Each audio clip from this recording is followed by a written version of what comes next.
I was on an assignment for the Army, making my way up from Texas to Washington. I got up extra early that morning, carried the last of my bags out to my Corolla, signed out of my old unit, and hit the road at roughly 5 a.m. It was an amazing day. I saw the landscape transform around me as I headed farther west than I had ever been in my life. I still had 2 hours of driving left before crossing the border into Colorado, and another 45 minutes before I would get to Cortez, which was my planned stop for the night. However, daylight was already running out, as sunset was at 6 p.m. I got Starbucks and refreshed myself for the final stretch. Route 491 stretched far into the Navajo Nation. To my left, the sky glowed a faint orange-purple, the light slowly dying down like smoldering embers in a fire, until finally plunging the land into darkness. Every now and then, I would see headlights of another car passing by, which gave me a bit of relief that I wasn't alone.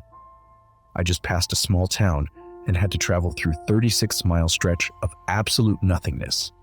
After several miles and having not seen another car on the road, I saw something strange emerge from the horizon. Barely lit by the moonlight, I thought it was a road sign at first. Then, as I came closer, I realized it was a person walking on the shoulder of the road, heading in my direction. I squinted, trying my hardest to focus on the figure. In the darkness, I could tell they were wearing a poncho of some sort, with long black hair flowing down past their chest. Who could be walking out here, all alone at night, I thought. Whoever it was, they had no lights, no reflectors, no strobes of any kind to signal to passing cars that they were there. And they walked on the pavement, dangerously close to oncoming traffic. Suddenly, my stereo cut out, as if I had turned it off. The screen went completely dark and my phone disconnected from Bluetooth. While this was unusual, it certainly did happen from time to time, so I thought nothing of it.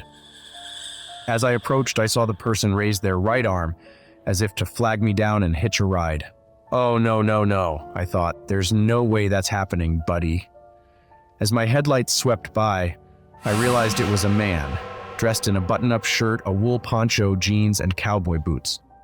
But in that split second, I realized with abject shock that not only were his eyes painfully wide open, but they seemed to be tracking me.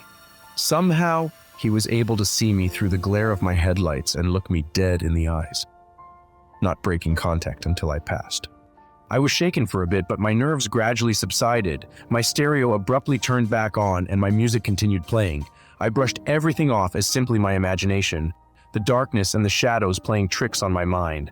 Besides, the man was behind me. I figured he must have been drunk. I looked in my rearview mirror. He was gone. I couldn't see him. I drove on, trying to figure out what had just happened, but at the same time, forcing myself not to think about it. Then, I saw another shape in the distance. Getting closer, I realized it was another figure. Another person walking alone at night? There's no way. They walked along the shoulder of the road, swaying back and forth. Slowly, I could make out that this person was also wearing a poncho. Then I saw what looked like long black hair reaching down past the chest. No, there's no way. It was the man, the same man. But how? The man raised his arm again, trying to flag me down. What did this guy want? I kept up my pace with no intention of stopping for any reason. Just like last time, my stereo turned off again. Suddenly, the man leapt out onto the road, arms waving frantically. I swerved into the left lane, narrowly avoiding him. In my headlights, I noticed he had the same wide-eyed look, his gaze locked onto mine. I also saw that his clothes did not look as they did the first encounter. Once they were clean, if not well worn, but now they were soiled and tattered, rags barely hanging onto his withered frame. His hair was wild and unkempt, with clods of dried dirt stuck in the locks, but his eyes remained the same. My heart nearly burst through my chest at the sudden shock. Hyperventilating, I slowed down and glanced into the rearview mirror to make sure he was all right. Nothing could have prepared me for what I was about to see. The man was running. He was sprinting towards me. I centered the wheel and accelerated, hoping to get as much distance from him as possible. But as I continued to speed up, so did he. Faster and faster I drove, but every time I looked in the mirror, I would still see him right behind me, perfectly keeping pace, his body tinted red by my taillights. I could feel my temples throbbing and my hands getting slick with sweat on the steering wheel. I was sick to my stomach. I looked back at the rearview mirror. The man was gone. I should have been relieved, but I knew better. Where did he go? I looked around, hoping to regain a visual on him. I couldn't see anything. Taking a deep breath, I refocused on the road, but kept my guard up. Just keep driving, I told myself, only a few more miles to go. Out of the corner of my right eye, I saw something. Another shape. It wasn't the man, at least. I didn't think so. It looked like an animal, although I couldn't make out exactly what it was. Under the moonlight, I could see it running alongside my car. The closer it came, the more of it I could see. Then I noticed its limbs were far too long for its body. Its body was too short. It had no tail. The head was oddly round, and from it came a trail of long, black hair. I slammed my foot on the gas, pushing my car's engine harder than it had ever been pushed before. By now, I was clocking well over 110 miles per hour. But this creature, it kept up. It wasn't phased. It simply ran faster and faster to match my speed. At 120 miles per hour, my car had reached its limit. This was the fastest I could go. But the creature continued its pursuit. I couldn't keep this up any longer.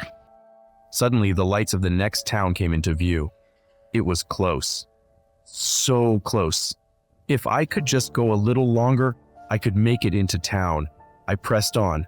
I fixed my eyes on the lights growing brighter on the horizon.